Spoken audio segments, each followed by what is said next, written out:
آج کی یہ محفل تقریب سعید ہمارے بھائی محترم جناب محمد واصف اور ان کی اہلیہ کو اللہ رب العالمین حج کی جو سعادت عطا فرمائی، اس سلسلے میں اظہار تشکر کے لیے نقات پذیر ہے۔ اور سب سے پہلے میں انتہائی مشکور و ممنون ہوں عالم اسلام کی مشہور و معروف شخصیت، عالمی مبلغ اسلام، مبلغ دعوت اسلامی اور رکن شورا حاجی عبدالحبیب اتاری دامت برکاتہم العالیہ کے، جنہوں نے اپنے قیمتی اوقات میں سے آج کی اس تقریب کے لیے یہاں پر وقت دیا۔ اللہ رب العالمین انہیں درازی عمر بالخیر عطا فرمائے اور دین اسلام کے لیے جو ان کی خدمات ہیں، جو ان کے سفر ہیں، اللہ رب العالمین انہیں اپنی بارگاہ میں قبول اور منظور فرمائے۔ چونکہ وقت بہت کم ہے اور حضرت نے آگے بھی جانا ہے، تو میں ملتمس ہوں اپنی طرف سے عالم اسلام کی مشہور و معروف شخصیت، عالمی مبلغ اسلام، مبلغ دعوت اسلامی، رکن شورا حضرت علامہ مولانا حاجی عبدالحبیب اتاری دامت برکاتہم العالیہ سے کہ آپ اپنے خصوصی خطاب سے ہم سب کے قلوب و اذہان کو منور فرمائیں۔ آپ بلند آواز سے نعروں کا جواب دیں۔ نعرہ تکبیر، نعرہ رسالت، نعرہ حیدری، نعرہ غوثیہ۔ الحمدللہ رب العالمین والصلاة والسلام على خاتم النبیین، اما بعد فاعوذ باللہ من الشیطان الرجیم، بسم اللہ الرحمن الرحیم۔ پڑھیے الصلاة والسلام علیک یا رسول اللہ وعلی آلک واصحابک یا حبیب اللہ، الصلاة والسلام علیک یا نبی اللہ وعلی آلک واصحابک یا نور اللہ۔ پیارے پیارے اسلامی بھائیوں، الحمدللہ عز و جل رب کریم کا جتنا شکر ادا کریں وہ کم ہے کہ رب کریم نے آج ہمیں اپنے اور اپنے حبیب علیہ السلام کے ذکر کی اس محفل میں بیٹھنے کی سعادت بخشی ہے۔ آپ سب کا جوش و خروش بھی دیدنی ہے، اور ماشاءاللہ آج کی محفل کی جو خاص بات ہے کہ جو اللہ کے مہمان بنے، آج جو حج کر کے واپس آئے ہیں ان کی یاد مدینہ، یاد حرمین کی محفل ہے یہ ماشاءاللہ۔ جو لوگ حج کر کے آئے، عمرہ کر کے آئے، رب کریم سب کی حاضری کو اپنی بارگاہ میں قبول فرمائے۔ اب چونکہ محفل ہی حاجیوں کی ہے، محفل ہی زائرین مدینہ کی ہے، تو مناسب لگتا ہے کہ کیوں نہ ہم بھی اپنے شوق حرمین کو بڑھائیں اور مکہ مدینہ ہی کا مل کر ذکر کرتے ہیں کہ اللہ کریم کے کرم سے یہ جو دو شہر ہیں، یہ ایسے شہر ہیں کہ ساری دنیا گھومنے والا بھی آخر کار یہ کہنے پہ مجبور ہو جاتا ہے کہ جو بات مکہ پاک میں ہے، جو بات مدینہ طیبہ میں ہے، وہ دنیا میں کہیں اور نہیں ہے۔ شاعر، پنجابی شاعر کہتے ہیں نا، دنیا دیاں سفراں تھو بندہ تھک بھی تے جاندہ ہے، نالے اک بھی تے جاندہ ہے۔ مطلب یہ کہ دنیا کے سفر پہ جائیں تو بندہ تھک بھی جاتا ہے، کچھ دنوں بعد بور بھی ہو جاتا ہے۔ ہمارے یہاں بھی ایسا ہوتا ہے کہ کوئی جو ہے وہ پاکستان ٹور پہ جائے یا دنیا کے کسی ملک میں گھومنے پھرنے بھی لوگ جاتے ہیں، تو جب دوست یا فیملی کے لوگ بیٹھتے کہتے ہیں وہ جگہ دیکھ لی ہے، چلو کہیں اور چلتے ہیں۔ اب اس کو 2 بار چلے گئے، اب کہیں اور چلتے ہیں۔ مگر خدا کی قسم مکہ پاک اور مدینہ طیبہ وہ شہر ہیں، 1000 بار دیکھ لیں دل بھرتا نہیں ہے۔ شاعر کہتے ہیں دنیا دیاں سفراں تو بندہ تھک بھی تے جاندہ ہے، نالے اک بھی تے جاندہ ہے، پر سفر مدینے دا ہر وار بڑا سونا۔ مدینہ پاک کا سفر، مکہ پاک کا سفر جب بھی ہو وہ ہر بار ہی نرالا ہوتا ہے۔ اور پھر سبحان اللہ، حج کا سفر ایک تو عمرہ ہے، ایک تو ویسے حاضری ہے، مگر جو سفر حج ہے اس کی بات تو اور ہی نرالی ہے۔ ایک تو ماشاءاللہ یہ اسلام کے فرائض میں سے ایک فرض ہے، اور پھر جو اس کی فضیلتیں قرآن و حدیث میں ہیں، اس قدر فضیلتیں ہیں کہ بندے کا شوق اور اس کا جو ذوق ہے وہ اور بڑھ جاتا ہے۔ تو پہلے درود پاک کی ایک فضیلت سنتے ہیں۔ سرکار دو عالم صلی اللہ تعالی وسلم پر درود پڑھنا کب کب، کہاں کہاں اور کیسے کیسے کام آتا ہے، اور اس کی گونج اور اس کی مہک کہاں کہاں تک پہنچتی ہے کہ صحابہ کرام علیہ رضوان فرماتے ہیں کہ جب کوئی بندہ درود پاک پڑھتا ہے تو فرشتے آسمان پر اس کی خوشبو کو محسوس کرتے ہیں۔ یعنی درود پاک کی خوشبو ایسے نکلتی ہے کہ آسمان تک اس کی خوشبو جاتی ہے۔ ابھی ہمارے یہ بھائی ماشاءاللہ خوشبو پھیلا رہے ہیں، محفلوں میں نارملی اس طرح خوشبو پھیلائی جاتی ہے، اچھا لگتا ہے۔ ہم عطر بھی لیتے ہیں تو کہتے ہیں یار ایسا عطر دو کہ ذرا دیر تک رہے اور دور تک خوشبو جائے، مگر ایسا کوئی عطر نہیں ہے کہ میں زمین پر بیٹھ کر اس عطر کو لگاؤں اور فرشتے آسمان پر سونگھنے لگ جائیں۔ درود پاک وہ ہے کہ جس کی خوشبو فرشتے آسمان پر محسوس کرتے ہیں، اور صحابہ کرام کہتے ہیں پھر فرشتے سمجھ جاتے ہیں کہ فلاں مقام پر نبی پاک علیہ الصلوۃ والسلام کا کوئی امتی ہے جو ان پر درود پاک پڑھ رہا ہے۔ اب ذرا غور کیجئے کہ سرکار دو عالم علیہ الصلوۃ والسلام کے ذکر کی برکت ایسی ہے، اب جو درود پڑھے اس کی خوشبو آسمانوں تک پہنچ جائے تو جو درود پڑھنے کا عادی ہو اس کی دنیا اور آخرت کیوں نہ مہک جائے گی۔ تو اگر آپ چاہتے ہیں کہ قبر بھی مہکی رہے، زندگی بھی مہکی رہے، تو درود پاک کی کثرت کیجیے، اور کیوں نہ خوشبو نکلے۔ ہے کس خوشبو والے آقا کا ذکر ہے؟ آج کل ہمیں بہت زیادہ عطر لگانے کی ضرورت پڑ رہی ہے، بہت پسینہ نکل رہا ہے، ٹھیک ہے نا؟ میں اور آپ ذرا سمجھیے گا بات کو، میں اور آپ کیوں خوشبو لگاتے ہیں؟ What is the reason? کبھی سوچئے گا کہ میں اور آپ جب بھی خوشبو لگاتے ہیں، چاہے وہ عطر ہو، چاہے وہ اسپرے ہو، چاہے وہ باڈی پہ ہم کوئی بھی خوشبو لگائیں، اس کی وجہ یہ ہوتی ہے کہ ہم اپنے پسینے سے نکلنے والی بدبو سے بچنا چاہتے ہیں، یا تو مجھے اس بیڈ اسمیل نہ آئے یا میرے ساتھ کوئی بیٹھے تو اس کو تکلیف نہ ہو، اس لیے ہم خوشبو لگاتے ہیں نا۔ اب ذرا سمجھیے گا، جس چیز سے بچنے کے لیے ہم خوشبو لگاتے ہیں نا، اللہ کریم نے سرکار دو عالم علیہ السلام کو ایسا با کمال بنایا کہ نبی پاک کا پسینہ مشک سے زیادہ خوشبودار ہے، یعنی میرے اور آپ کے پسینے سے بچنے کے لیے ہم خوشبو لگاتے ہیں، اور سرکار دو عالم علیہ السلام وہ با کمال ہستی ہیں کہ جن کا خود پسینہ بذات خود وہ ایسا خوشبودار ہے۔ کیسا خوشبودار ہے؟ دیکھیں، ہم جب یہاں آ رہے تھے تو میرے ساتھ ایک اسلامی بھائی تھے، وہ فون پہ پوچھ رہے تھے کہ یہ ہال کہاں ہے، ایڈریس بتائیے۔ یا تو بندہ فون پہ بتاتا ہے، یا آج کل تھوڑا ٹیکنالوجی کا زمانہ ہے تو لوگ لوکیشن بھیج دیتے ہیں۔ اب خوشبو والے بھائی سے گزارش ہے کم از کم مجھ پہ نہ خوشبو برسائیں، ورنہ مجھے میرے گلاسز صاف کرنے پڑیں گے باقی محفل پہ۔ تو میں عرض کر رہا تھا کہ اب لوکیشن کا زمانہ آ گیا ہے، لوگ لوکیشن بھیج دیتے ہیں کہ بھائی آپ اس لوکیشن پر آ جائیں، ٹھیک ہے۔ اب صحابہ کرام علیہ رضوان کے زمانے میں 1450 سال پہلے تو انٹرنیٹ نہیں تھا نا، لوکیشن کا سسٹم نہیں تھا، مگر آپ کو پتا ہے صحابہ کرام کے پاس بھی ایک نیویگیشن سسٹم تھا، ان کے پاس بھی ایک لوکیشن سسٹم تھا، اور وہ سسٹم یہ تھا کہ حدیث کی کتابوں میں لکھا کہ جب کسی کو یہ معلوم کرنا ہوتا تھا کہ نبی پاک علیہ الصلوۃ والسلام کہاں گئے ہیں، کدھر تشریف فرما ہیں، تو وہ راستے پر آ کر، گلی پر آ کر خوشبو سونگتے تھے، خوشبو بتاتی تھی آقا یہاں سے گزر کر گئے ہیں۔ ہاں، بریلی کے تاجدار امام عشق و محبت لکھتے ہیں، کیا مہکتے ہیں مہکنے والے، کیا مہکتے ہیں مہکنے والے، بو پہ چلتے ہیں بھٹکنے والے، امبر زمین عبیر ہوا مشک تر غبار، ادنا سے یہ شناخت تیری رہ گزر کی ہے۔ اچھا، یہ تو صحابہ کرام کے پاس تھی نا نیویگیشن، نبی پاک کا دور تھا، آقا کی خوشبو اسمیل کیا کرتے تھے، مگر مزے کی بات بتاؤں، ایسی خوشبو تھی میرے آقا کی کہ آج 1450 سال گزر گئے ہیں، مدینے سے یہ ہو کر آئے ہیں، ان سے پوچھ لیجئے، جس نے مدینہ دیکھا ہے اس سے پوچھ لیجئے۔ سچی بات یہ ہے کہ ناک عشق والی ہونی چاہیے، وائرس نہیں ہونا چاہیے۔ تھوڑے دنوں پہلے بھی وائرس آیا تھا نا، وائرس آیا تھا، سونگنے کی بھی جو ہے وہ صلاحیت چلی گئی تھی، ٹیسٹ کا بھی مزہ نہیں آ رہا تھا، وہ کووڈ وائرس تھا۔ کچھ لوگوں کو ساری زندگی وائرس لگا ہوا ہے، ان کو مدینے کی خوشبو نہیں آتی، لیکن اگر عشق رسول والی ناک ہو، عاشق رسول کی آنکھ پر پٹی باندھ کر اسے مدینے لے جاؤ، وہ بتائے گا یہ ہوائیں اور ہیں، وہ بتائے گا یہ فضائیں اور ہیں۔ شاعر کہتے ہیں نا، عرصہ ہوا طیبہ کی گلیوں سے وہ گزرے ہیں،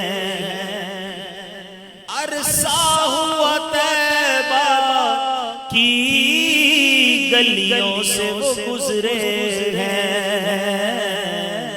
اس وقت بھی گلیوں میں خوشبو ہے پسینے کی، آج بھی گلیاں مہک رہی ہیں، ہائے ہائے۔ بلکہ مدینے کو تو چھوڑیے، مکے سے مدینے جائیں نا، ابھی مدینہ قریب آنے لگتا ہے نا، تو ہواؤں کا رنگ بدلنے لگ جاتا ہے، فضاؤں کی چاشنی بدلنے لگ جاتی ہے، دل کی دھڑکن تیز ہونے لگ جاتی ہے۔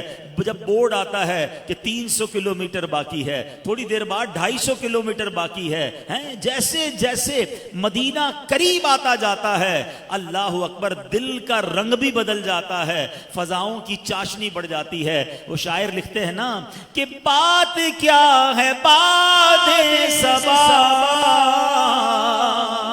اتنی کیوں معطر ہے، بات کیا ہے بات صبا،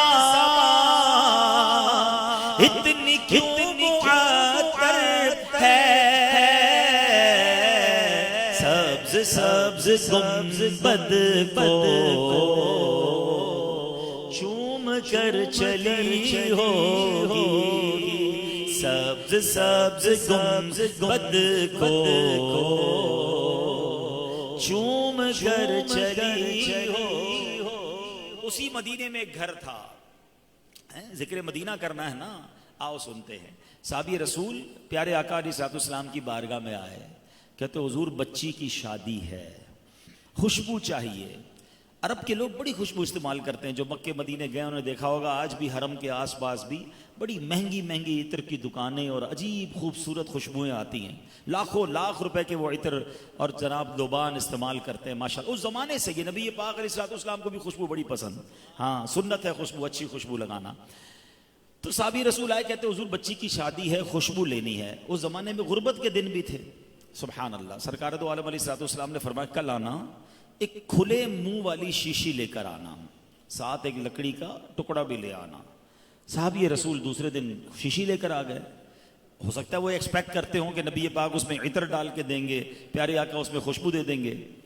واقعی خوشبو تو عنایت فرمائی میرے آقا نے، مگر کائنات کی کمال کی خوشبو عطا فرمائی۔ سرکار دو عالم علیہ الصلوۃ والسلام نے انہی صحابی کے سامنے اپنے ہاتھوں سے پسینہ مبارک نکالنا شروع کیا۔ اچھا مزے کی بات یہ ہے کہ سرکار دو عالم علیہ الصلوۃ والسلام کی بارگاہ میں پسینہ حاضری دینے بھی بہت زیادہ آتا تھا، زیادہ حاضری ہوتی تھی پسینے کی۔ تو پیارے آقا نے اپنے مبارک ہاتھوں سے پسینہ مبارک نکالا اور پسینہ مبارک کو شیشی میں بھر دیا اور فرمایا کہ تمہاری بیٹی جس کی شادی ہے، دلہن کو کہنا کہ اس پسینے کو اپنے جسم پر مل لیا کرے جب جب خوشبو کی ضرورت آ جائے۔ اچھا اب وہی والی بات جو میں نے بیان کے شروع میں کہی تھی کہ جب بھی ہم عطر خریدتے ہیں، پرفیوم لیتے ہیں، تو ہم کیا کہتے ہیں، ذرا ایسا دینا کہ لانگ لاسٹنگ ہو اور ذرا مہک اچھی ہو، دور تک جائے۔ مگر آپ کوئی ایسا پرفیوم نہیں لا سکتے کہ آپ اپنے گھر میں پرفیوم لگائیں اور پورا گھر پورے شہر میں مہکنا شروع کر دے۔ حدیث کے الفاظ ہیں بیت المطیبین، خوشبوؤں والا گھر۔ ہوا یہ اس دلہن نے، وہ دلہن بھی کیسی، وہ بیٹی بھی کیسی، جس نے باپ کو یہ نہ کہا کہ ابا جان ہم نے تو عطر منگوایا تھا، آپ پیارے آقا کا پسینہ لے آئے۔ ارے عاشقان رسول کا دور تھا، ان کی تو قسمت چمک اٹھی کہ سرور کائنات علیہ الصلوۃ والسلام نے اپنا پسینہ میری شادی کے لیے عطا فرمایا۔ وہ دلہن پسینہ لگاتی ہے، صرف دلہن نہیں مہکتی، صرف کمرہ نہیں مہکتا، ارے پورا گھر ایسا مہکتا ہے کہ پورے مدینے میں خوشبوؤں والے گھر کے نام سے مشہور ہو گیا۔ اچھا میرے آقا کا ایسا معجزہ ہو اور میرے رضا کا قلم خاموش رہ جائے، یہ ہو نہیں سکتا۔ بریلی کے تاجدار لکھتے ہیں واللہ جو مل جائے میرے گل کا پسینہ، اعلیٰ حضرت کہتے ہیں واللہ، قسم کھا کر کہتے ہیں میرے آقا کا پسینہ کوئی مل لینا پھر کیا ہوگا، واللہ جو مل جائے میرے گل کا پسینہ، مانگے نہ کبھی عطر نہ پھر چاہے دلہن پھول، کیوں سرتاب قدم ہے تنے سلطان زمن پھول، لب پھول بدن پھول زکن پھول دہن پھول۔ اللہ کریم ہمیں مدینہ منورہ کی حاضریاں نصیب فرمائے۔ تو درود پاک پڑھیے، آپ کی زندگی بھی مہکے گی، آپ کی قبر بھی مہکے گی، انشاءاللہ آخرت بھی مہک جائے گی۔ آئیے مل کر محبت کے ساتھ درود پاک پڑھ لیں۔ صلو علی الحبیب صلی اللہ تعالی علی محمد صلی اللہ علیہ وسلم۔ مکہ پاک، پہلے کچھ ذکر مکہ ہو جائے۔ مکہ پاک نبی پاک علیہ الصلوۃ والسلام کی ولادت گاہ ہے۔ اللہ کے حبیب جہاں پیدا ہوئے وہیں کعبہ ہے، وہیں صفا مروہ ہے، وہیں حجر اسود ہے، وہیں مقام ابراہیم ہے۔ مکے کے علاوہ کہیں حج نہیں ہو سکتا، مکے کے علاوہ کہیں عمرہ نہیں ہو سکتا۔ سرکار دو عالم صلی اللہ تعالیٰ علیہ وسلم نے اپنی زندگی میں 63 سالوں میں سے 53 سال حیات طیبہ مکہ مکرمہ میں گزاری ہے۔ اسلام کی دعوت وہاں سے شروع ہوئی ہے، قرآن پاک کی آیتوں کے نزول کی ابتدا مکے سے ہوئی ہے، پہلی وہی غار حرا مکہ مکرمہ میں نازل ہوئی ہے۔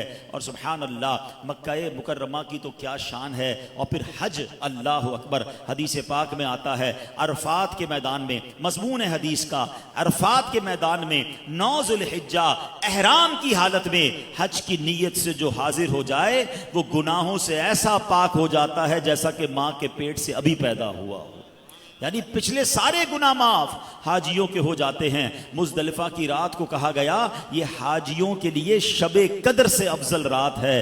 عرفات کے میدان میں اللہ اپنے حق معاف فرما دیتا ہے، اور جب مزدلفہ کا وقوف ہوتا ہے تو حقوق العباد جو ہیں، جو بندوں کے معاملات ہیں، وہ معافی کی نوید سنائی جاتی ہے۔ اللہ اکبر، کعبہ مشرفہ کی کیا شان ہے۔ کعبے کو دیکھ کر پہلی نظر میں جو دعا مانگی جائے وہ دعا قبول ہو جاتی ہے، ایک ایک قدم پر نیکی ہے۔ اور مکہ پاک جو حدود حرم ہے اس کا کمال تو دیکھو کہ اس کے اندر جا کر کوئی ایک نیکی کرے تو اسے 1,00,000 نیکیوں کا ثواب ملتا ہے۔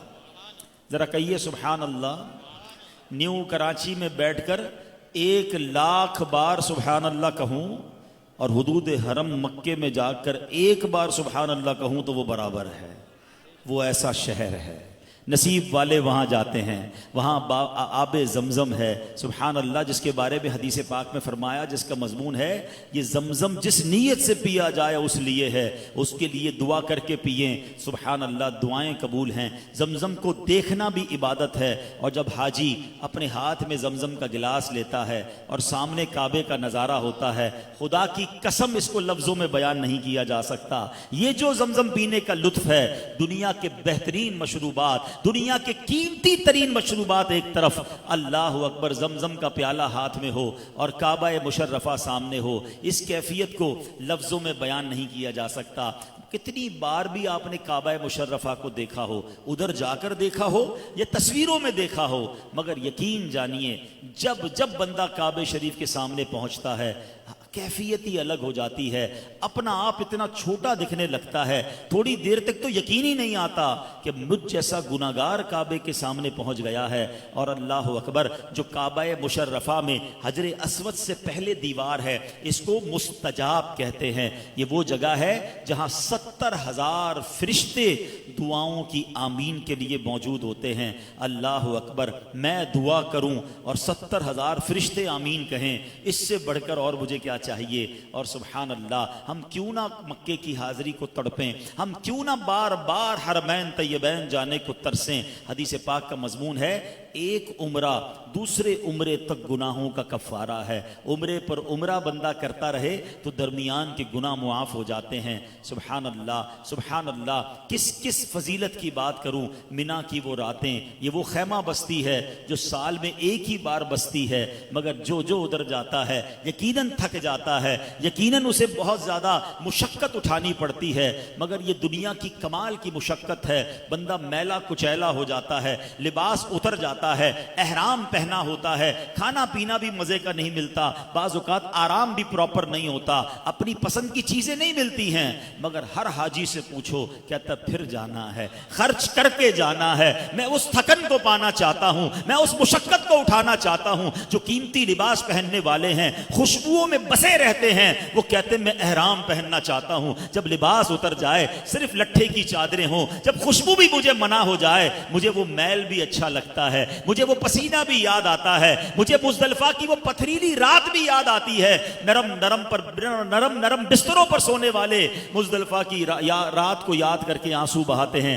کہ اللہ پھر وہ رات عطا فرما۔ کبھی استنجا خانے، کبھی وضو خانے کی لائن میں لگے ہوئے ہیں، یہ ہر مشقت قبول ہے، اے اللہ پھر حج پر بلا لے۔ یہ محبت ہے لوگوں کی اللہ سے اور حج کے سفر سے۔ تو بہرحال جو حج کر کے آئے ہیں انہیں مبارک ہو، اور آپ جتنے لوگ یہاں موجود ہیں وہ بھی اپنے دل میں شوق بڑھائیے۔ اب دو قسم کے لوگ ہو سکتا ہے مجھے سن رہے ہوں، ایک تو وہ ہوں گے جن کے پاس اسباب نہیں ہیں، آپ بھی تڑپ دل میں رکھیے اور خاص طور پہ دعائیں کرتے رہیے، نیک اعمال کرتے رہیے تاکہ آپ کو بلا لیا جائے۔ اور ایک طبقہ وہ ہوتا ہے جو استطاعت رکھتے ہیں، جو چاہیں تو جا سکتے ہیں، مال و اسباب بھی ہوتا ہے، مگر وہ حج سے جی چراتے ہیں، کہتے ہیں ابھی بعد میں کر لوں گا، کاروبار اور سیٹ ہو جائے، ذرا بچوں کی شادی ہو جائے، فلاں کام ہو جائے۔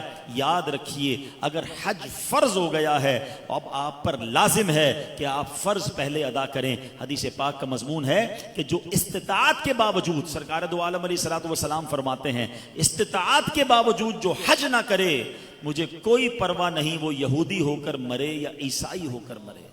یعنی حج نہ کرنا استطاعت کے باوجود، غریب آدمی پر حج نہیں ہے، مگر جس کے پاس استطاعت ہے، جو خرچ بھی اٹھا سکتا ہے، صحت بھی ہے اور دنیاوی بہانے لگا رہا ہے، تاخیر مت کرنا۔ نہیں پتا اگلے سال، اس کے بعد والے سال ہم حج کے لیے زندہ بھی ہوں کہ نہیں۔ تو اگر میرا کوئی ایسا بھائی، میری بہن مجھے سن رہی ہے، حج اگر فرض ہو گیا ہے تو فرض فوراً ادا کریں، اگلے سال کی ابھی سے نیت کر لیں اور انشاءاللہ آپ حج کریں۔ یہ نہ سوچیں کہ یار فلاں کام اٹکا ہے پہلے وہ ہو جائے۔ سچی بات تو یہ ہے کہ ادھر جاؤ سارے کام ادھر سے ہی بنا کرتے ہیں۔ پریشان ہو تو جلدی مدینے پہنچ جاؤ، کیوں مٹتے ہیں جہاں بھر کے آلام مدینے میں، بگڑے ہوئے بنتے ہیں سب کام مدینے میں۔ ارے سارے کام ادھر سے سیدھے ہونے۔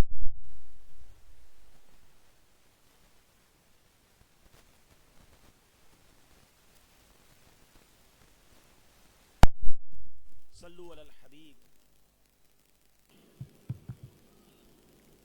تو اگر آپ کسی پریشانی میں ہیں نا تو میں تو آپ کو ویسے ہی مشورہ دیتا ہوں، مدینے چلے جائیں، مکے چلے جائیں۔ آپ یقین کریں ادھر جا کے کہتے ہیں نا اپنا افسانہ سنا کے آ جائیں، انہیں ہم دل ہی دل میں حال دل اپنا سنائیں گے، انہیں ہم دل ہی دل میں حال دل اپنا سنائیں گے، زمانے کی نگاہوں سے بچا کر ان کے پونچھے آقا کے پاس جائیں، ان کو دل کی باتیں بتا کر آئیں، ضرور کرم ہوگا۔ تو بہرحال یہ تو کچھ باتیں ہو گئی مکہ مکرمہ کی۔ اچھا مکہ پاک میں بہت سارے مقامات، بہت ساری چیزیں ہیں، مگر آپ کو پتہ ہے کہ خاص دو پتھر ایسے ہیں جو جنت سے آئے ہیں۔ یعنی اگر آپ کو مکے میں اپنی آنکھوں سے، اپنے سر کی آنکھوں سے جنت دیکھنی ہے نا تو حجر اسود یہ جنت سے آیا ہوا پتھر ہے، مقام ابراہیم یہ جنت سے آیا ہوا پتھر ہے۔ تو جس نے ان دو پتھروں کی زیارت کی ہے گویا بعین ہی جنت کی چیزوں کی زیارت کر کے آیا ہے۔ تو سبحان اللہ۔ اور پھر کعبہ مشرفہ کی تو کیا شان ہے، جب جب کعبے پر جائیں نا، اللہ کرے کہ بار بار جائیں تو کبھی موقع ملے تو غلاف کعبہ پکڑ کر کعبے کو گواہ کر کے آنا، اپنے ایمان کا گواہ کر کے آنا۔ روایتوں میں آتا ہے کہ قیامت کے دن کعبہ ان تمام لوگوں کی سفارش کرے گا جن لوگوں نے کعبے کا طواف کیا ہوگا کہ اللہ میری شفاعت قبول فرما ان لوگوں کے حق میں جو میرے گھر کا، تیرے گھر کا طواف کرنے آئے تھے۔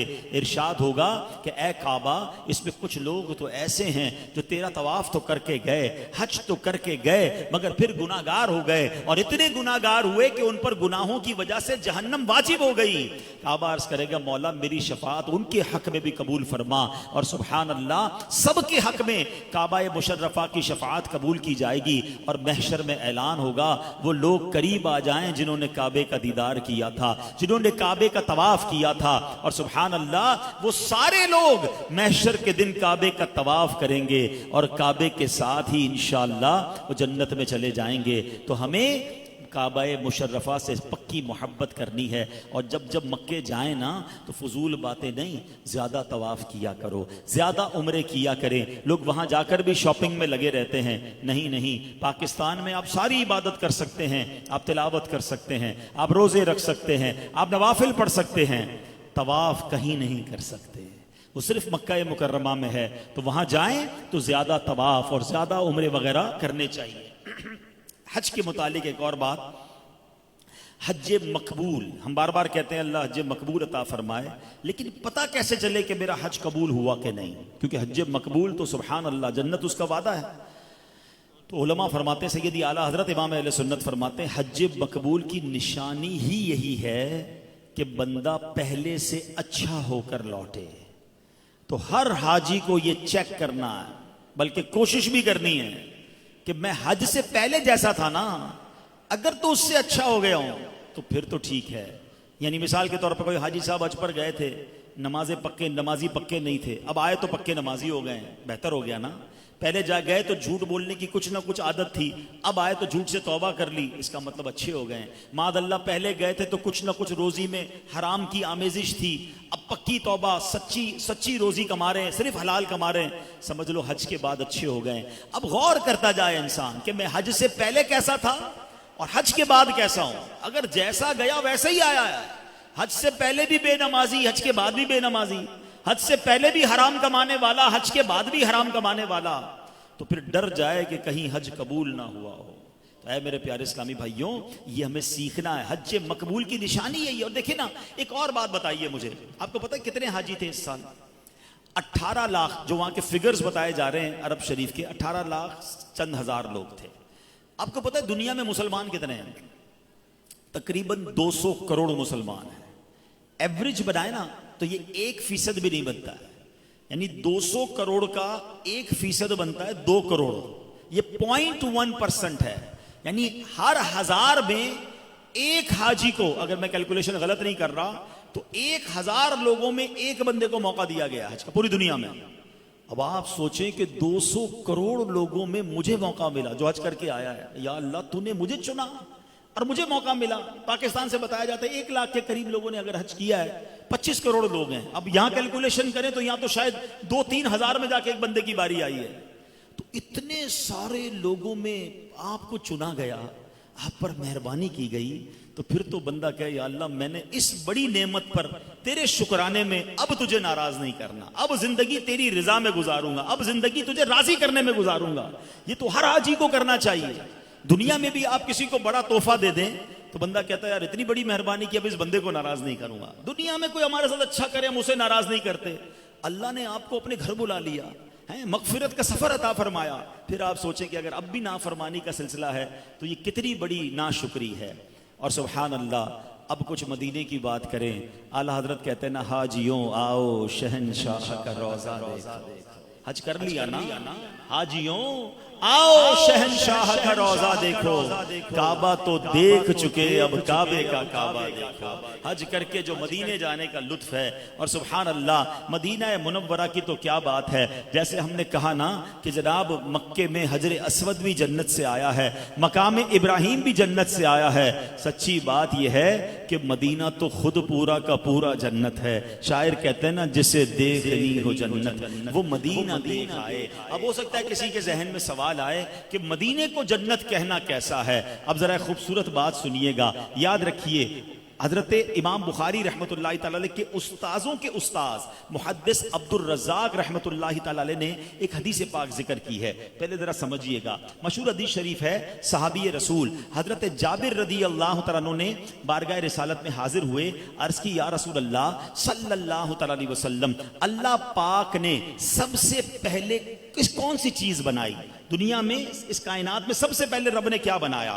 تو نور والے آقا صلی اللہ تعالی علیہ وسلم نے فرمایا ہوا نور نبی کا یا جابر، یعنی اے جابر اللہ پاک نے جو سب سے پہلے چیز بنائی، اے جابر تیرے نبی علیہ الصلوۃ والسلام کا نور بنایا ہے۔ یعنی اللہ نے اپنے نور سے اپنے حبیب کا نور بنایا۔ نبی پاک علیہ الصلوۃ والسلام نے فرمایا کہ اللہ پاک نے اس نور کو بنا کر 12,000 سال مقام قرب میں رکھا، پھر اس نور کے 4 حصے کیے، اس کے 3 حصوں سے عرش، کرسی اور عرش اٹھانے والے فرشتے پیدا فرمائے، اور پھر اس نور کے 4تھے حصے کو 12,000 سال مقام محبت میں رکھا، پھر 12,000 سال کے بعد اس کے 4 حصے کیے، ایک حصے سے قلم، ایک حصے سے لوح اور ایک حصے سے جنت بنائی۔ اب ذرا دل پر ہاتھ رکھ کر بتائیے گا، ذرا غور کیجئے گا، جنت کیا ہے؟ مقام رحمت ہے۔ جنت وہ ہے جس میں نیک لوگوں کو داخل کیا جائے گا، ان سے وعدہ ہے۔ وہ جنت ہے جس کے فضائل قرآن و حدیث میں بیان ہوئے ہیں۔ وہ جنت جن کے نور کے ایک حصے سے بنی ہے، مدینے میں وہ نور والے آقا خود موجود ہیں۔ ہیں؟ اب بتاؤ مدینے کا مقام کیسا ہوگا؟ اب جب تک میرے آقا مدینے میں ہیں، جب سے قدم لگے ہیں رسالت مآب کے، جب سے قدم لگے ہیں رسالت مآب کے، جنت بنا ہوا ہے مدینہ حضور کا۔ ارے میرے آقا وہاں ہیں، اور سنو سرکار دو عالم علیہ الصلوۃ والسلام جس جگہ موجود ہیں، میرے آقا علیہ الصلوۃ والسلام روضہ انور جہاں موجود ہے، اس مقام کی تو کیا شان ہے۔ وہ جنت سے ہی نہیں، وہ تو عرش سے، کرسی سے، سب سے وراء الورا ہے، کیونکہ جس خاص مقام پر میرے آقا کا جسم اطہر موجود ہے، اور جو قبر کا وہ حصہ، قبر مبارک کا وہ حصہ جو سرور کائنات علیہ الصلوۃ والسلام کے جسم انور سے ٹچ ہو رہا ہے، وہ اس کائنات کی سب سے مقدس جگہ ہے، کیونکہ اللہ کے حبیب وہاں موجود ہیں۔ اور آپ کو یہ بھی پتا ہونا چاہیے کہ یہ جو ساری دنیا، یہ ساری کائنات بنی ہے نا، یہ بنی کس کے صدقے ہے؟ خود رب فرماتا ہے، حدیث قدسی میں ہے، لولا کلمہ خلقت الافلاق، اے میرے حبیب اگر میں تجھے پیدا نہ کرتا تو نہ آسمان بناتا، نہ زمین بناتا، نہ سورج اور تارے بناتا۔ اللہ اکبر، میرے اعلیٰ حضرت ایسے ہی نہیں لکھتے، وہ لکھتے ہیں زمین و زمان تمہارے لیے، مکین و مکان تمہارے لیے، چنین و چنا تمہارے لیے، بنے دو جہاں تمہارے لیے، دہن میں زبان تمہارے لیے، بدن میں ہے جان تمہارے لیے، آقا ہم آئے یہاں تمہارے لیے، اٹھے بھی وہاں تمہارے لیے۔ ارے جس کے صدقے یہ کائنات بنی ہے، اور وہ آقا مدینے میں موجود ہوں، تو بتاؤ تو صحیح اس مدینے کی عظمت کا عالم کیا ہوگا، اس مدینہ منورہ کی شان کا عالم کیا ہوگا۔ اور سنو سنو، مدینے کو رب نے قرآن مجید میں، خود رب عز و جل نے ارض اللہ یعنی اللہ کی زمین ارشاد فرمایا۔ اللہ قرآن میں فرماتا ہے، الم تکن ارض اللہ واسعۃ فتہاجروا فیہا، ترجمہ کنز العرفان، کیا اللہ کی زمین کشادہ نہ تھی کہ تم اس میں ہجرت کر جاتے؟ علماء فرماتے اس میں، اس آیت میں جو ارض اللہ فرمایا، اللہ کی زمین فرمایا، اس سے مراد مدینہ منورہ ہے۔ ایک اور مقام پر اللہ عز و جل قرآن میں مدینہ منورہ کو ارضی یعنی میری زمین ارشاد فرماتا ہے۔ اللہ فرماتا ہے، یا عبادی الذین آمنوا ان ارضی واسعۃ فایای فاعبدون، اے میرے مومن بندو، بے شک میری زمین وسیع ہے تو میری ہی بندگی کرو۔ سبحان اللہ، تفسیر صراط الجنان میں ہے، یہ آیت مکہ مکرمہ میں موجود ان کمزور مسلمانوں کے حق میں نازل ہوئی جن کو مکے میں رہ کر اسلام کو ظاہر کرنا مشکل ہو گیا تھا، تکلیفیں بڑھتی جا رہی تھیں، انتہائی تنگی میں تھے۔ اللہ پاک نے انہیں حکم دیا، اے میرے بندوں، میری عبادت تو ضروری ہے، یہاں رہ کر نہیں کر سکتے، مشکل بڑی ہے تو ایسا کرو مدینے کی طرف ہجرت کر جاؤ، میری زمین بہت بڑی ہے، ادھر چلے جاؤ۔ اور سبحان اللہ، یعنی ہجرت جو ہے وہ مکہ مکرمہ میں جو صحابہ کرام تھے ان کو اشارہ قرآن دے رہا ہے۔ ایسے ہی شاعر نہیں لکھتے، کیا لکھتے ہیں میرے اعلیٰ حضرت امام اہل سنت، مدینے کے خطے خدا تجھ کو رکھے، مدینے کے خطے خدا تجھ کو رکھے، غریبوں فقیروں کے ٹھہرانے والے، غریبوں فقیروں کے ٹھہرانے۔ اعلیٰ حضرت تو اس کلام میں مدینے جانے والوں کو کچھ اور بھی سمجھاتے ہیں، دیکھو یہ جگہ بڑی مبارک ہے، ہمارے پیر قابل نہیں ہیں کہ وہاں پیر رکھے، وہ جگہ تو ایسی ہے جہاں فرشتے سر رکھنے کو ترس رہے ہیں۔ حرم کی زمین اور قدم رکھ کے چلنا، حرم کی زمین اور قدم رکھ کے چلنا، ارے سر کا موقع ہے او جانے والے، ارے سر کا موقع ہے او جانے۔ آپ کو پتہ ہے میرے آقا نے مدینے کے لیے دعا کیا کی؟ ہم کیوں مدینے سے محبت نہ کریں؟ ہم کیوں مدینہ مدینہ نہ کریں؟ ہم کیوں مدینے کی باتیں نہ کریں؟ سنو سرور کائنات کیا دعا کرتے ہیں، اللہم اجعل بالمدینۃ ضعفی ما جعلت بمکہ من البرکۃ۔ آقا دعا کرتے ہیں اے اللہ پاک جتنی برکت تو نے مکہ مکرمہ میں رکھی ہے اس سے دگنی برکت مدینہ منورہ میں عطا فرما دے۔ دعا کون کر رہا ہے؟ رب کے حبیب۔ اور دعا کیسی قبول ہوئی؟ جائیے مدینے میں بن موسم کے پھل ملتے ہیں، ساری دنیا کے لوگ ترس رہے ہیں، ارے کون سی نعمت ہے جو آپ کو مدینے میں نہیں ملتی ہے؟ اور کیوں نہ ملے؟ مدینے کے لیے دعا کی ہے میرے آقا علیہ الصلوۃ والسلام نے۔ دنیا میں جاؤ غبار اڑے، ہم کہتے پولیوشن ہے، ہم کہتے مزہ نہیں آ رہا، صحت کے لیے نقصان دہ ہے، مٹی ناک میں جائے گی تو بیماری آ جائے گی۔ سنو میرے آقا مدینے کے بارے میں کیا فرماتے ہیں۔ نبی پاک علیہ الصلوۃ والسلام صحابہ کے ساتھ جلوہ فرما ہے، جب بندہ گھوڑے پہ بیٹھتا ہے نا مٹی زیادہ اڑتی ہے، اونٹ اور وہ بھی ریگستانی علاقہ ہو، اونٹ یا گھوڑا چلے مٹی زیادہ اڑتی ہے۔ سبحان اللہ۔ میرے آقا صحابہ کرام کے ساتھ مدینہ پاک کے قریب پہنچتے، شوق مدینہ ایسا ہوتا کہ سواری اور تیز فرماتے، تو جب سواری تیز ہو تو مٹی اور اڑتی ہے، تو اب کسی نے اپنے کپڑے کو ناک پر رکھ لیا کہ مٹی جو ہے وہ غبار سے چہرے پر گرد نہ آ جائے۔ اللہ اکبر۔ نبی پاک فرماتے ہیں اس کو ہٹا دو۔ حدیث کا مضمون ہے کہ مدینے کے غبار میں شفا ہے، مدینے کی مٹی میں شفا ہے۔ ارے بتاؤ تو صحیح دنیا میں کون سی ایسی مٹی ہے جس میں شفا ہو؟ یہ مدینہ ہے کہ جہاں کی مٹی بھی شفا والی۔ خاک طیبہ میں رکھی ہے رب نے شفا، ساری بیماریوں سے ہے اس میں دوا۔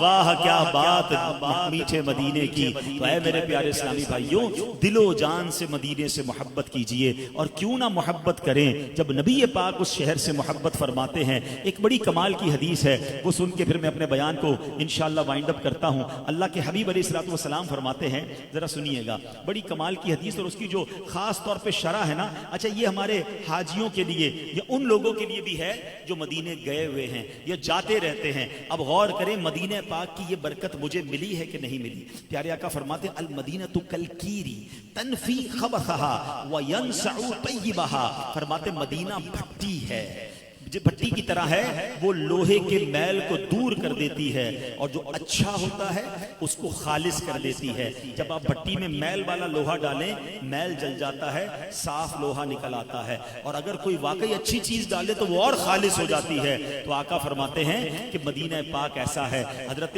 حکیم الامت مفتی احمد یار خان نعیمی اس حدیث پاک کی شرح میں لکھتے ہیں، معلوم ہوا زمین مدینہ میں کھوٹوں کو نکالنے اور کھروں کو چھانٹ لینے کی تاثیر شروع سے ہی ہے اور آخر تک بھی رہے گی۔ جو منافق یا غیر مسلم وہاں ہی مر کر وہیں دفن ہو گئے، ان کی لاشیں وہاں سے نکال دی گئیں۔ غرض یہ کہ مدینہ منورہ کسی ناپسندیدہ کی اس کو زندگی میں نکال دیتی ہے یا کسی کو بعد موت نکالتی ہے۔ اللہ اکبر۔ اب اسی طرح ایک اور حدیث سنیے۔ اب ہم غور کریں، میں مدینے تو گیا ہوں، خالص ہو کر آیا کہ نہیں، میل دور ہوا کہ نہیں، نیک بنا کہ نہیں، عاشق رسول بنا کہ نہیں، سنتوں پر عمل کرنے والا بنا کے نہیں، نبی پاک کے دین کو پھیلانے والا بنا کے نہیں، کہ مدینے تو کئی بار گیا مگر اگر فرق نہیں پڑا تو غور کریں کہ پھر اتنی شاندار جگہ پر جا کر بھی میرے دل پر اثر نہیں ہو رہا۔ یاد رکھیے بارش کا قصور نہیں ہوتا، قصور زمین کا ہوتا ہے۔ اگر کسی زمین پر گند پڑا ہو،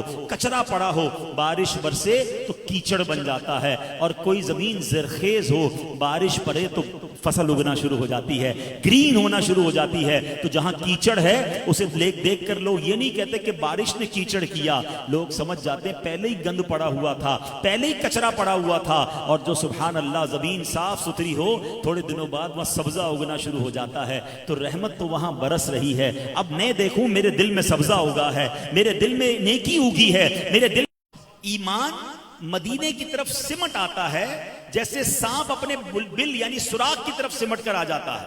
علماء کرام نے حدیث پاک کی شرح ایسے کی کہ جو مدینے میں ایمان کو سانپ کے سمٹنے سے تشبیہ دی گئی ہے نا، مسئلہ یہ ہے کہ جیسے سانپ اپنے سوراخ میں چلا جاتا ہے ایسے ہی ایمان مدینے میں چلا جائے گا۔ ذرا غور کریں، سانپ اپنے بل سے جب باہر نکلتا ہے، اپنی ضرورت کی چیزیں لیتا ہے، کھانا وغیرہ ڈھونڈتا ہے، اور گھومتے گھومتے اس کے اوپر سورج کی دھوپ بھی پڑتی ہے، گرمی پڑتی ہے، گرد پڑتی ہے، اس سے اس کی کھال پرانی ہو جاتی ہے، پھر سال میں کچھ عرصہ وہ ایسا گزارتا ہے کہ اپنے بل میں گھس جاتا ہے، نکلتا نہیں ہے، مگر جب باہر نکلتا ہے تو اس کی کینچلی تبدیل ہو چکی ہوتی ہے، اولڈ اسکن، پرانی چمڑی اتر گئی ہوتی ہے اور شائننگ والی نئی والی چمڑی اسکن اس کے اوپر آ جاتی ہے۔ فرمایا سبحان اللہ، سانپ جب بل میں جاتا ہے اس کی کھال تازہ اور چمکدار ہو جاتی ہے، ایسے ہی بندہ جب دنیا میں ہوتا ہے، اپنے وطن میں ہوتا ہے، اپنے شہروں میں ہوتا ہے، اب شیطان اس پر حملہ آور ہوتا ہے، نفس گناہ بھی کروا دیتا ہے، دنیا داری کی طرف دل مائل بھی ہو جاتا ہے، ایمان کمزور ہونا شروع ہو جاتا ہے، تب ایمان کو دوبارہ تازگی کی ضرورت ہوتی ہے، ایمان کو دوبارہ مضبوطی کی ضرورت ہوتی ہے۔ فرمایا ایمان مدینے کی طرف سمٹتا ہے، یعنی جب عاشق رسول دنیا میں رہتے ہیں، دنیا داروں سے واسطہ پڑتا ہے، شیطان بھی جناب حملے کرتا ہے، ایمان کمزور ہونے لگتا ہے، مگر جب وہ عاشق رسول مدینہ منورہ پہنچتے ہیں، مدینے کی آب و ہوا ملتی ہے، نبی پاک کا قرب ملتا ہے، فرمایا اس کی برکت سے ایمان کو دوبارہ تازگی مل جاتی ہے، ایمان کو دوبارہ جلا مل جاتی ہے، گویا نئی سکن آ جاتی ہے، ایک نیا روحانی اسٹرکچر شروع ہو جاتا ہے۔ تو اے میرے پیارے اسلامی بھائیوں، جس سے ہو سکے وہ بار بار مدینے جایا کریں، اچھا مدینے جانے کا شوق دل میں رکھیں، اور ایک بات یاد کر لیں، مدینے کوئی پیسے سے نہیں جاتا، مدینے کوئی اسباب سے نہیں جاتا، سچی بات یہ ہے کہاں کا منصب کہاں کی دولت، قسم خدا کی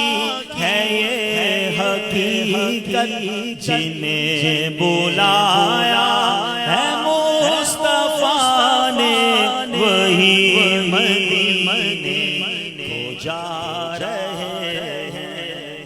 تو بس آقا بلائیں گے، ہم نے تڑپ رکھنی ہے، دعائیں کرنی، اللہ رسول کی بارگاہ میں التجائیں کریں، خوب رو رو کر دعائیں کریں۔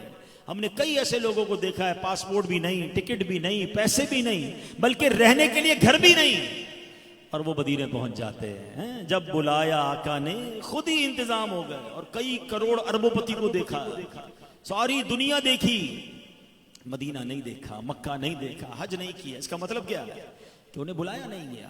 تو تڑپ سچی ہو تو راستہ بن جاتا ہے۔ تو آج سے درود پاک کی کثرت کرنی ہے، اور پھر ایسے کام بھی تو کرے نا کہ ہمیں بلایا جائے۔ گھر کون بلاتا ہے بھائی؟ آپ اپنے گھر کس کو بلاتے ہیں جو آپ کو اچھا لگتا ہے، جو آپ کی بات مانتا ہے؟ اپنے نافرمان کو کوئی گھر پہ بلاتا ہے؟ تو اللہ کی نافرمانی بھی کریں اور کہیں کہ اللہ اپنے گھر بھی بلا لے۔ تو آئیے نیت کریں، نمازوں کی پابندی کریں، حرام کاموں سے اپنے آپ کو بچائیں، اور پھر دل میں شوق پیدا کریں۔ کوئی انشاءاللہ بعید نہیں، شاعر لکھتے ہیں نا، بنے گا جانے کا پھر بہانہ، کہے گا آ کر کوئی دیوانہ، چلو نیازی تمہیں مدینے والے بلا رہے ہیں۔ تو انشاءاللہ بلاوا آ جائے گا۔ درود پاک کی کثرت، نمازوں کی پابندی، اور سبحان اللہ اس مبارک سفر سے پہلے ایک سفر دعوت اسلامی کے مدنی قافلے میں بھی کر لیں بھائی۔ اب تو ویسے بھی محرم الحرام آنے والا ہے، اور کربلا والوں کی یاد میں پورے پاکستان بلکہ ساری دنیا میں مدنی قافلے سفر کرتے ہیں۔ تو نیت کریں کہ 72 گھنٹے 72 کربلا والوں کی یاد میں کم از کم 3 دن کے مدنی قافلے میں 8، 9، 10 محرم مدنی قافلے، پھر ماشاءاللہ پاکستان بھر سے 12 دن کے ایک ماہ کے مدنی قافلے سفر کر رہے ہیں۔ تو اس قافلے میں سفر کریں تو انشاءاللہ اس کی برکت سے مدینے کا سفر بھی نصیب ہو جائے گا۔ ماشاءاللہ 8 جولائی کو نیو کراچی سے سلیپر بس، ایئر کنڈیشن بس، واہ بھائی، تاجران مدنی قافلے میں سفر کر رہے ہیں۔ کتنے دن کا ہوگا یہ؟ 12 دن کا یہ قافلہ ہے، سبحان اللہ۔ تو اس میں بھی چاہیں تو سفر کریں بھائی، اللہ کرے کہ جلدی جلدی یہ مبارک سفر بھی نصیب ہو، اور اس کے صدقے ہمیں مدینے کا سفر مل جائے۔ تو جس کی نیت بنتی ہو وہ ہاتھ اٹھائیں۔ آج کے بعد ہماری کوئی نماز قضا نہیں ہوگی انشاءاللہ، انشاءاللہ حرام روزی کے قریب بھی نہیں جائیں گے، اور درود پاک کی کثرت کریں گے، پھر دیکھیں انشاءاللہ ضرور کرم ہوگا اور ہمیں بھی بلاوا ملے گا۔ اللہ پاک ہم سب کی حاضری کو اپنی بارگاہ میں قبول فرمائے۔ میں نے تو ویسے ہی اپنے بیان میں کئی شعر سنا دیے ہیں، کہہ رہے ہیں ایک اور پنجابی نعت کے 2 شعر درود پاک پڑھ لیں، صلو علی الحبیب۔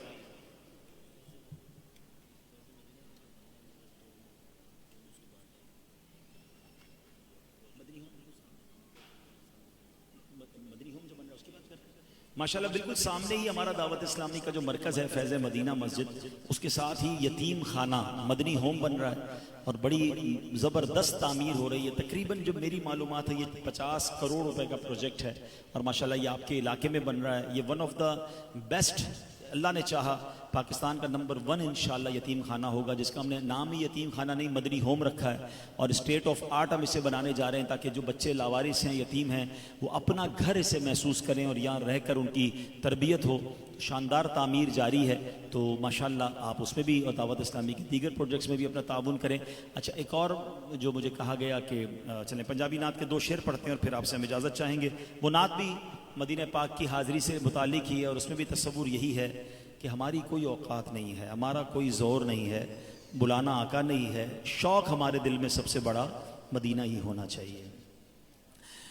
مینوں شوق مدینے جاون دا، میرے دل وچ حسرت ہور نہیں، آقا تیری مرضی ہے، ساڈا تے کوئی زور نہیں، آقا تیری مرضی ہے، ساڈا تے کوئی زور نہیں، میری عقل بھی نہیں، میری شکل بھی نہیں، مینوں یار مناون دا ڈھنگ بھی نہیں، میرا روپ بھی نہیں، میرا رنگ بھی نہیں، مینوں یار مناون دا ڈھنگ بھی نہیں، میرا عشق بھی رومی ورگا نہیں، میرا عشق بھی رومی ورگا نہیں، میری جان ورگی ٹور نہیں، پر مینوں شوق مدینے جاون دا، میرے دل وچ حسرت ہور نہیں، آقا تیری مرضی ساڈا تے کوئی زور نہیں۔ الحمدللہ رب العالمین والصلاة والسلام علی خاتم النبیین، یا ارحم الراحمین یا ارحم الراحمین یا ارحم الراحمین۔ اے رب کریم، ہم سب کا جمع ہونا اپنی بارگاہ میں قبول فرما، ہم سب کے تمام صغیرہ کبیرہ گناہوں کو معاف فرما، ہماری ہمارے ماں باپ کی، نبی پاک علیہ الصلوۃ والسلام کی، ساری امت کی بخشش فرما۔ اے اللہ، اے رب کریم، جو حج کر کے آئے ان سب کا حج قبول فرما، جو حاجی وہاں موجود ہیں اللہ ان کا حج بھی قبول فرما، خیر سے واپس آنا بھی نصیب فرما۔ اے رب کریم، جنہوں نے قربانیاں کی ان کی قربانیاں قبول فرما۔ اے پروردگار، آئندہ سال ہمیں بھی حج کی سعادت نصیب فرما، جلدی جلدی مکے مدینے کی حاضری عطا فرما، مشکلیں آسان فرما، پریشانیاں دور فرما۔ جتنے ہاتھ اٹھے ہیں مالک، تو سب کے نام بھی جانتا ہے، سب کے کام بھی جانتا ہے، آج سب کی جھولیاں بھر دے، سب کی مرادیں پوری کر دے۔ اللہم ربنا تقبل منا انک انت السمیع العلیم وتب علینا یا مولانا انک انت التواب الرحیم، وافوض امری الی اللہ ان اللہ بصیر بالعباد، لا الہ الا انت سبحانک انی کنت من الظالمین۔ اے رب کریم، جتنے بیمار ہیں انہیں شفا عطا فرما، قرض داروں کے قرضے اتر جائیں، بے اولادوں کو نیک اور صالح اولاد عطا فرما، روٹھوں کو منا دے، بچھڑوں کو ملا دے، ہم سب کو حاسدین کے حسد سے بچا، بد نظروں کی بد نظری سے بچا، شیطان کے شر سے بچا، جادو ٹونے آسیب زمینی اور آسمانی بلاؤں سے محفوظ فرما، ہماری دنیا بھی اچھی کر دے، ہماری آخرت بھی اچھی کر دے، ہمیں زوال نعمت سے بچا۔ اے اللہ، فلسطین کے مسلمانوں کی غیب سے مدد فرما، دعوت اسلامی کو مزید ترقیاں اور عروج عطا فرما۔ جن بھائیوں نے یہ محفل سجائی، جس نیک مقصد کے لیے سجائی، اے اللہ اس میں کامیابی عطا فرما۔ اے اللہ اللہ جو ہمارے حاجی صاحب ہیں ان کے بھائی جو بیمار ہیں اور سلمان بھائی اللہ ان سب کو شفا عطا فرما، جو ڈائلیسس کے مریض ہیں اللہ ان کو اس مرض سے نجات عطا فرما دے، اور ہم سب کو ہر طرح کی ایسی ناگہانی آفت مصیبتوں سے محفوظ فرما۔ اے رب کریم شہر کراچی کو بلکہ پورے کا پاکستان کو اے کریم رحمت والی برکت والی عافیت والی بارش عطا فرما۔ اے اللہ ہمیں دنیا کی گرمی سے بھی بچا، آخرت کی گرمی سے بھی محفوظ فرما۔ ربی یسر ولا تعسر وتمم لنا بالخیر یا فتاح وبک نستعین۔ بسم اللہ علی دینی، بسم اللہ علی نفسی وولدی واہلی ومالی، ببرکۃ ان اللہ وملائکتہ یصلون علی النبی یا ایہا الذین آمنوا صلوا علیہ وسلموا تسلیما۔ اللہم صل علی سیدنا ومولانا ودوائها وعافیت الابدان وشفائها ونور الابصار وضیائها وعلى آلہ وصحبہ وبارک وسلم۔ جب دم واپسی ہو یا اللہ، سامنے ہو روضہ رسول اللہ اور لب پہ ہو لا الہ